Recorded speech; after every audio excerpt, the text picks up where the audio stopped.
j'accueille Jessica Forgac, qui représente aujourd'hui Bernard Charles, puisque Bernard Charles, député honoraire qui a travaillé avec les laboratoires Aven à la réalisation de cet oncoguide que Jessica va nous présenter, n'a pas pu se rendre disponible aujourd'hui compte tenu de la situation sanitaire. Il va nous l'expliquer lui-même. En fait, l'objet du coup de cette, malgré tout, puisqu'il a été interviewé, vous verrez, c'est la magie de la technique. Quoi qu'il en soit, en fait, l'idée là de ce petit temps d'échange, Jessica, que je vais vous demander de faire court, malheureusement, c'est de pouvoir justement rester dans le très concret et d'avancer pour notamment les pharmaciens qui sont là avec nous, dans la proposition d'outils dont fait partie cet oncoguide. Alors moi, je suis une grande privilégiée, je l'ai en main, et Monsieur Martial également. Ouais, c'est ça. Et je peux le mettre comme ça aussi, mais du coup, on ne voit plus. Et donc, Jessica va nous le présenter. Jessica Forgac, merci donc d'être là. Vous êtes responsable onco de la marque Aven, si je ne m'abuse. Et je vous laisse la parole. Merci beaucoup. Tout à fait. Bonjour à tous. Bonjour à tous. Donc, je suis également pharmacienne pour la marque Othermal Aven, en effet, et je suis très heureuse d'être parmi vous ce matin. Merci aux organisateurs de nous laisser l'occasion de vous présenter l'oncoguide, ce fameux guide pratique que le groupe Pierre Fabre a rédigé pour aider le pharmacien à piloter ses soins de support à l'officine. Alors, avec l'oncoguide, nous avions deux objectifs. Le premier, accompagner le pharmacien dans ses nouvelles fonctions, dans ses nouvelles implications en oncologie. Et c'était une volonté qui date déjà de quelques années. Il y a quelques années déjà, la marque Othermal Aven mettait à disposition une application qui s'appelle SideOncoSkin, qui est toujours disponible et téléchargeable gratuitement depuis n'importe quel smartphone, qui, à partir d'une DCI, permet de définir les effets indésirables cutanés que cette molécule est susceptible d'engendrer. Elle a été faite, cette application, avec les docteurs Vincent Cibot et Caroline Robert, tous deux oncodermato, l'un à l'IUCT, l'autre à l'IGR. Et vous verrez avec la présentation de l'oncoguide que c'est un nouvel outil qui est bien plus étoffé et qui va encore plus loin dans l'accompagnement du pharmacien. Deuxième objectif, prenez une médecine intégrative qui place le patient au centre des préoccupations et le pharmacien officinal comme un acteur majeur de sa prise en charge. Car nous avons tous un objectif au final qui est celui d'améliorer la qualité de vie du patient. Alors, Peggy disait que malheureusement, Bernard n'a pas pu être à mes côtés pour des raisons de contexte sanitaire, mais nous l'avons bel et bien interviewé et je lui laisse nous expliquer la genèse de l'oncoguide. Donc là, il faut que vous nous mettiez la présentation, s'il vous plaît, la technique. Merci.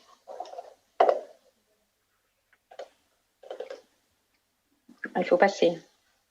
Il n'y a pas de partage d'écran, en fait? Si.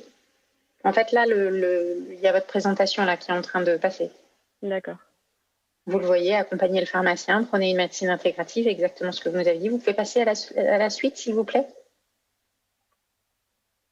Et voilà, pour améliorer la qualité de vie du patient, exactement ce que vous venez de nous dire. Et puis, hop, la suite, s'il vous plaît. Voilà, et le son. Ça, ce serait chouette. Au nom des laboratoires à Pierre Fabre, je remercie tout d'abord les organisateurs qui, après avoir la déception d'annuler en juin la réunion, ont voulu faire cette réunion en visioconférence, ce qui permet des échanges toujours nécessaires. Alors, l'oncoguide de Pierre Fabre que nous avons présenté, c'est voulu un guide du parcours de soins des malades oncologiques au service des pharmaciens, mais bien sûr au service des patients.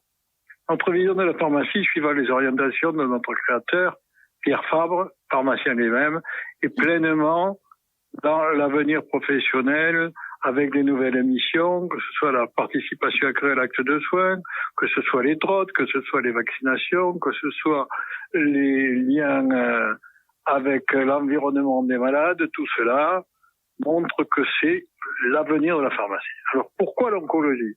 Nous sommes le seul laboratoire présent dans la prise en charge thérapeutique du cancer et dans celle des effets indésirables de ces traitements.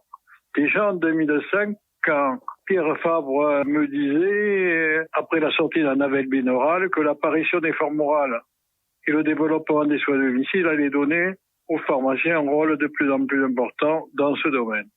15 ans après, cet oncoguide confirme cette perspective soutenue par nous.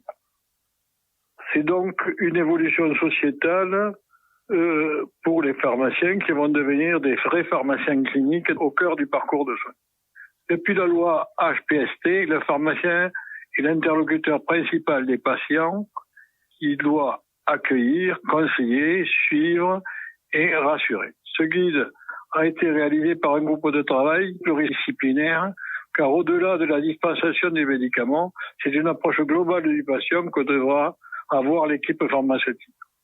Le développement du pharmacien clinicien qui petit à petit va s'accentuer est essentiel pour l'avenir de la profession. C'est un vrai défi. Cet oncoguide a été pour nous un élément essentiel pour l'aider dans ce secteur particulier, puisque les thérapeutiques anticancéreuses se développeront de plus en plus à domicile dans les prochaines années. D'ailleurs, lors de la sortie de notre dernier médicament oncologique, Oncovini, nous avons décidé d'avoir une relation directe avec les pharmaciens, puisque nous délivrons nous-mêmes les médicaments, ce qui permet, avec ce contact direct, d'avoir de plus en plus une aide pour les pharmaciens dans ce type de traitement. Donc ce guide officinal partage l'expertise du groupe Pierre Fabre en totale cohérence avec notre raison d'être. Notre directeur général, Éric Ducournau, disait « Chaque fois que nous prenons soin d'une seule personne, nous rendrons le monde meilleur. » Donc c'est la conclusion finale de ce guide pour nous, qui est dans la philosophie du groupe. Et comme j'ai été attrapé par le coronavirus, il m'a donné 3 semaines de coma en réanimation. Donc c'est pour cette raison que c'est Jessica Forgas qui a beaucoup travaillé avec moi sur ce sujet, qui vous le présentera en détail. Merci beaucoup. Merci beaucoup. Donc, comme disait Bernard, pour rédiger l'oncoguide, nous avons fait appel à une équipe pluridisciplinaire. Est-ce que vous pouvez me confirmer que vous voyez du coup la présentation? Oui. Ok, super, merci. Donc, des contributeurs de grande valeur. Il faut avancer la présentation, en revanche, parce qu'il y a 4. Voilà, super. Allez-y encore jusqu'au bout. Voilà, super. Humble et humain. Vous avez donc à l'écran Jérôme Sicard, pharmacien. C'est pas le seul pharmacien d'officine à qui nous avons fait appel. Il y a également François Roux notamment, pour ne citer que.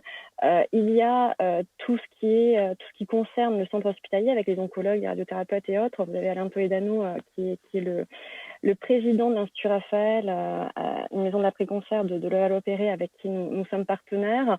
Mais il y a aussi d'autres médecins, notamment le docteur Ours qui est un médecin du sport.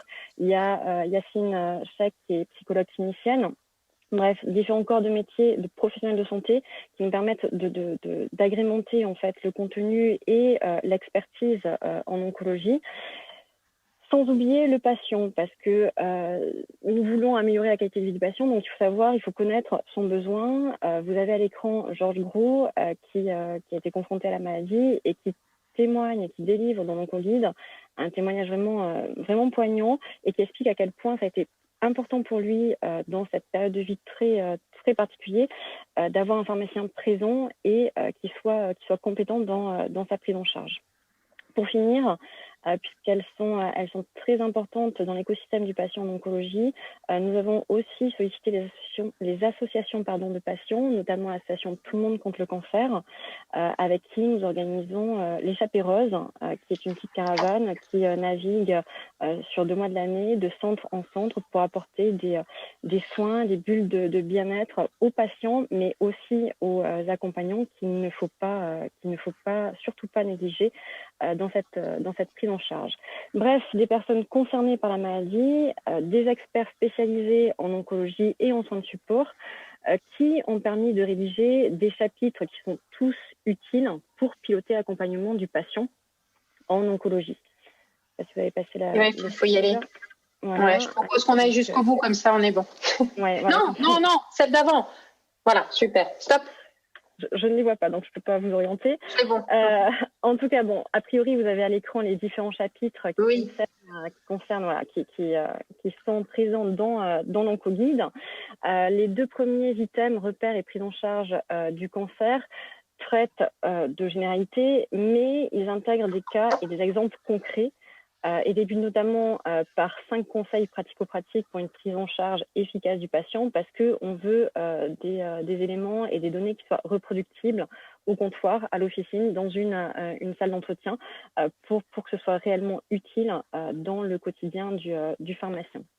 Dans le chapitre sur le rôle du pharmacien, nous avons ici la vision de tous les acteurs qui gravitent autour de l'officinal. Il y a le patient, bien sûr, mais aussi l'oncologue et d'autres professionnels des centres anticancéreux, notamment le pharmacien hospitalier qui évoque à ce moment-là la conciliation médicamenteuse qu'on sait très importante. Ainsi, via ce chapitre, le pharmacien d'officine qui souhaite s'investir en oncologie a une vision réellement globale, une image globale de l'investissement que cela nécessite. Troisième chapitre est, à mon sens, celui qui est le plus attendu dans l'oncoguide, car lorsqu'on discute avec les pharmaciens qui sont encore un peu hésitants dans l'investissement, dans l'engagement en oncologie, il y a souvent 2 barrières. La première, et c'était l'objet des précédentes interventions, c'est le manque de formation. La deuxième, c'est la peur de ne pas avoir le bon mot, la bonne attitude face aux patients. Alors certes, il n'y a pas de mode d'emploi dans ce chapitre, il n'y a pas de mode d'emploi dans la prise en charge psychologique du patient, mais dans ce chapitre, avec l'aide de 2 psychologues cliniciens et du savoir-faire de l'expertise de 2 officinaux déjà engagés, nous apportons déjà quelques réponses. Et cette partie de psychologie, en fait, est également un item que nous abordons lors des formations, des demi-journées de formation que nous organisons pour l'officinal avec la marque Oterma-Lavenne. Le 4e chapitre, comme vous le voyez, concerne les traitements médicamenteux. Alors, ce n'est pas ici l'énumération des différentes thérapies existantes, car le but n'est pas de suppléer l'oncologue, le pharmacien, ce n'est pas le rôle du pharmacien. Mais par contre, le rôle du pharmacien, et nous l'attendons à ce niveau-là, c'est qu'il assure la bonne dispensation de la thérapie anticancéreuse et la bonne dispensation du traitement symptomatique des effets secondaires. Donc, dans ce chapitre, on va aborder les posologies, les bonnes pratiques de dispensation, mais aussi un aspect plus logistique, avec notamment le coût des thérapies et la gestion des stocks. Ensuite, comme vous le savez, dans le chapitre 5, on aborde les effets indésirables des traitements. Et comme vous le savez, en oncologie, on fait face à une révolution des paradigmes du pharmacien. Si nous avons tous appris à trouver une alternative thérapeutique face à un effet indésirable engendré par un médicament, en oncologie, il va falloir gérer l'effet indésirable. Au mieux, l'anticiper, le prévenir, à minima, le soulager.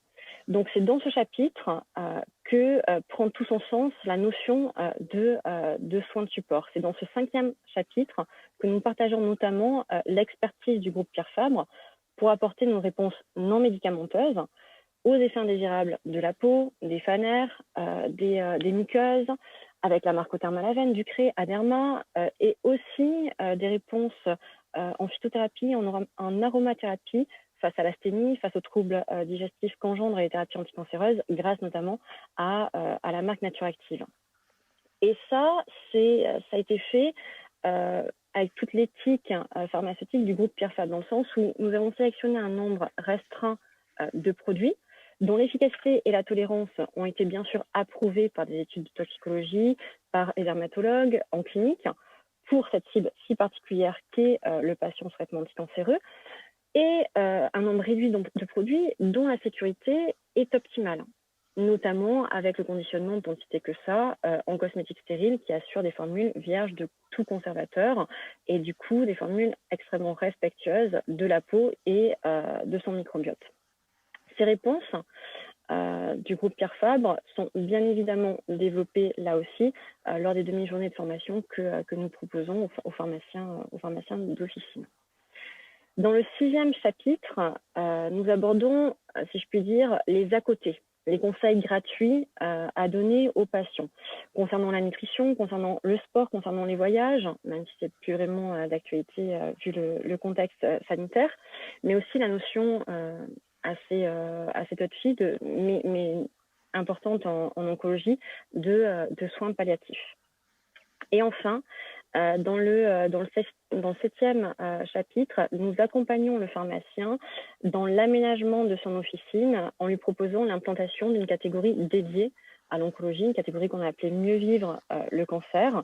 L'idée est de rassembler dans un espace délimité de l'officine tous les produits hors AMM dont peut avoir besoin le patient du fait de sa maladie ou du fait des effets indésirables qu'engendre son traitement. Donc l'intérêt avec cette catégorie Mieux vivre le cancer, c'est d'une part de rendre le conseil pour le final un peu plus facile parce que seront rassemblés dans un même espace tous les produits sans risque, qu'il peut conseiller sans risque d'interaction médicamenteuse ou d'effets indésirables supplémentaires. Et puis, il y a un intérêt aussi pour le patient qui trouvera au sein de sa pharmacie un espace qui lui est dédié.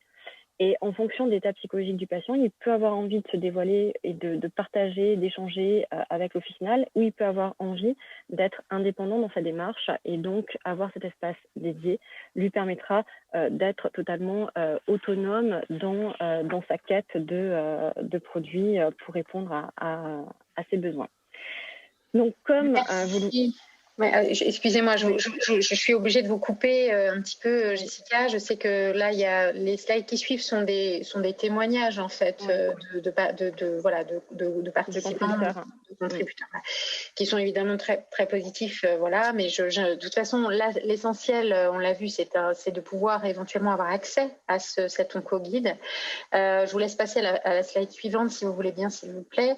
La dernière, du coup. Ouais, c'est ça, la dernière qui indique en fait le lien pour commander l'onco-guide, lequel lien vous sera renvoyé par mail après la conférence, pas de souci. Ce lien permet donc de commander l'onco-guide. On a le lien qui s'affiche. Ok, très bien. Je vous remercie beaucoup. Merci à vous. Jessica, merci, mille merci, c'est vraiment très utile.